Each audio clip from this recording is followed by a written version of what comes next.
This video familiarizes you with the different sections of GSTR1 in which data has to be furnished.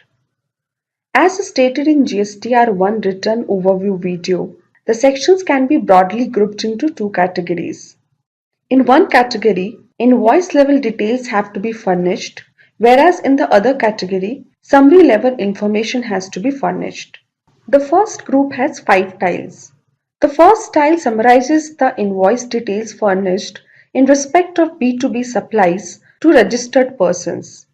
B2B or business to business invoices are issued against supplies made from one registered person to another registered person. The invoice level data of all B2B supplies made in the given tax period needs to be uploaded in GSTR1 for successful filing of tax return. As explained in the GSTR1 overview video, log into the GST portal and navigate to the GSTR1 dashboard by selecting the current tax period. Click the B2B invoices block. If you have already uploaded invoice details, you will see a screen displaying the receiver-wise summary as shown. Clicking the link underlying each receiver GSTIN will take you to a screen in which already furnished invoice details are visible. If you want to add more invoices for the same receiver, you can do so by clicking the Add Invoice button here. To add invoices issued to other receivers, go back to the previous screen and click the Add Invoice button like before. On the Add Invoice page that opens, enter the GSTIN or UIN of the receiver taxpayer and move to the next field either by using Tab key on your keyboard or by clicking into the next field with your mouse. Notice that the receiver name, the default place of supply, and the default supply type fields get auto-populated. The supply type field gets populated based on your place of supply. If the place of supply is not the same as that of the receiver's place of business, you can change it from the POS drop-down list and the supply type will be displayed accordingly. In case of deemed export invoices or invoices for supplies made to SEZ, please check the relevant boxes as applicable. The invoice number should be unique for every GSTIN for each financial year of maximum length 16 characters and alphanumeric with allowable special characters of slash and dash. After that, enter the date of invoice. Please note that the invoice date cannot be a future date or a date prior to the date of registering with GST. Next, enter the total value of the invoice. Select the Supply Attract Reverse Charge checkbox if applicable. Reverse charge is applicable in case you are supplying goods or services that have been notified by the government under the reverse charge mechanism. Select the e-commerce checkbox if the supply was made through an e-commerce portal.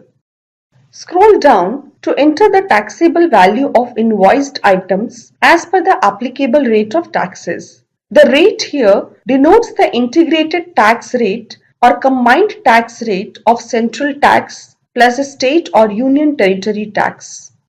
On entering the taxable values, system will automatically update the central tax and state or union territory tax fields calculated on the basis of rate and taxable value. Enter the cess value if applicable. If the tax amounts collected in the invoice are different from the calculated values, you should edit the calculated values then. After entering the invoice details, click Save to save the invoice data. Notice the confirmation message and your invoice details under the Uploaded by Taxpayer tab. You may keep adding more invoices by clicking the Add Invoice button in similar manner. If you want to add invoices of a particular receiver, you can use the Add Invoice button available on the receiver's screen as explained earlier. In that case, the receiver's GSTIN, name, default place of supply, and default type of supply fields would be pre-populated. The Uploaded by Taxpayer tab shows all the invoices that you have uploaded for a given tax period. Similarly, Uploaded by Receiver tab displays the invoices that you missed from your GSTR1 but were detected and uploaded by the receiver taxpayer. If the receiver taxpayer has modified any invoice that you uploaded in your GSTR1, it will show up under the Modified by Receiver tab. And finally, the Rejected by Receiver tab displays invoices from your GSTR1 that were rejected by the receiver taxpayer. By default, the invoices appear as pending once they are saved and while the system is validating the data. If there are no validation errors, the invoices show as processed and they flow to GSTR2A and GSTR2 of the respective receiver taxpayer. Once done, click the Back button to return to your GSTR1 dashboard and add details of supplies to consumers. Similarly, you can enter the invoice details in the B2C large invoices section of all interstate supplies made to unregistered persons where the invoice value is greater than 2,50,000 rupees. Click this tile and click the Add Invoice button. Please note that this type of invoice does not require the recipient's GSTIN. Just ensure that the value of each invoice that you enter in this category is greater than rupees 2,50,000. Otherwise, the system will not accept the invoice and will show an error message. For entering credit and debit notes, you will need to furnish the details of the original invoice against which this instrument was issued. For export invoices, you will need to furnish the invoice number and additional details such as the port code and whether the GST payment is to be made or not. The shipping bill number or bill of export number is not a mandatory field, but if the same is available at the time of filing GSTR1, the same should be provided. Let's scroll down and move to the next section, GSTR1 Other Details. In the B2C Others category, you can enter the summary details of B2C interstate invoices with value of less than or equal to 2,50,000 rupees for each invoice and issued to unregistered persons.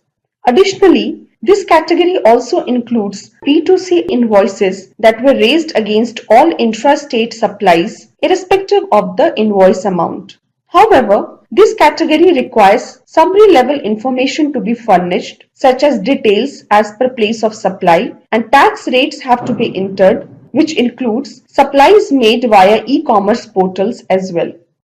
GST has provisions for declaring nil-rated, non-GST and other exempt supplies.